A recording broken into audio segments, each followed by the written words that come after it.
આગામી 15મી ઓગસ્ટ એટલે કે 79માં સ્વાતંત્ર્ય પર્વની રાજ્ય કક્ષાની ઉજવણી પોરબંદર ખાતે થઈ રહી છે। જિલ્લા માટે ખૂબ ગૌરવની વાત છે।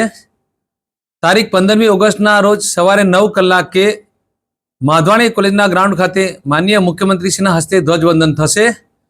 હું જિલ્લાના તમામ નાગરિકોને આ કાર્યક્રમમાં જોડાવા જાહેર નિમંત્રણ આપું છું। આપ સૌ આપનું સ્થાન સવારના 8 વાગ્યા સુધીમાં મેળવી લો એ માટે પણ આપને વિનંતી કરું છું।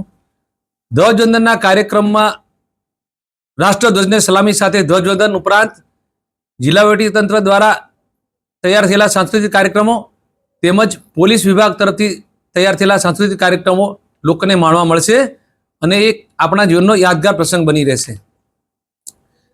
15મી ઓગસ્ટના આગળના દિવસે એટલે કે 14મી ઓગસ્ટના દિવસે પણ જુદા જુદા કાર્યક્રમનું આયોજન થયું છે। એમાં પોલીસ વિભાગ દ્વારા એક શસ્ત્ર પ્રદર્શન માધવાણી કોલેજ ખાતે જ રાખવામાં આવ્યું છે, જેનું સાંજે 4 વાગે માનનીય મુખ્યમંત્રીશ્રીની હાજરીમાં ઉદ્ઘાટન થશે અને ત્યાર પછી એ શસ્ત્ર પ્રદર્શન લોકો માટે ખુલ્લું મુકાશે। 14મી ઓગસ્ટના રોજ સાંજે 4:30 થી 5:30 કલાક માટે એટ હોમ કાર્યક્રમ આદરણીય રાજ્યપાલ શ્રીના નિમંત્રણથી જવાહર નવોદય વિદ્યાલય ખાતે યોજાઈ રહ્યો છે, જેમાં આદરણીય રાજ્યપાલ શ્રી જિલ્લાના વરિષ્ઠ નાગરિકો, આગેવાનો, વિશિષ્ટ વ્યક્તિઓને સ્વાતંત્ર્ય પર્વના પૂર્વ દિવસે શુભેચ્છાઓ પાઠવશે।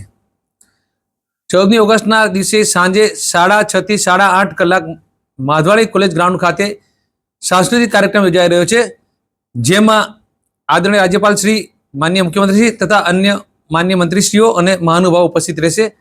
આ કાર્યક્રમમાં અન્ય બાબતો ઉપરાંત મુખ્યત્વે જે બાબતો સમાયેલી છે એ આપ સૌને ધ્યાને મૂકું છું। એક તો જિલ્લાના વિશિષ્ટ પ્રતિભાશાળી વ્યક્તિઓ કે જેમનું સમાજમાં, સેવામાં, કોઈ કલા ક્ષેત્રે, સાહિત્ય ક્ષેત્રે કે અન્ય ક્ષેત્રે વિશિષ્ટ યોગદાન રહ્યું છે, જેમનું રાજ્ય સરકાર દ્વારા સન્માન કરવામાં આવશે। આ ઉપરાંત જિલ્લાના જુદા જુદા વિકાસના કામોનું ઈ લોકાર્પણ તથા ઈ ખાતમુહૂર્ત માનનીય મુખ્યમંત્રીશ્રીના હસ્તે યોજાશે।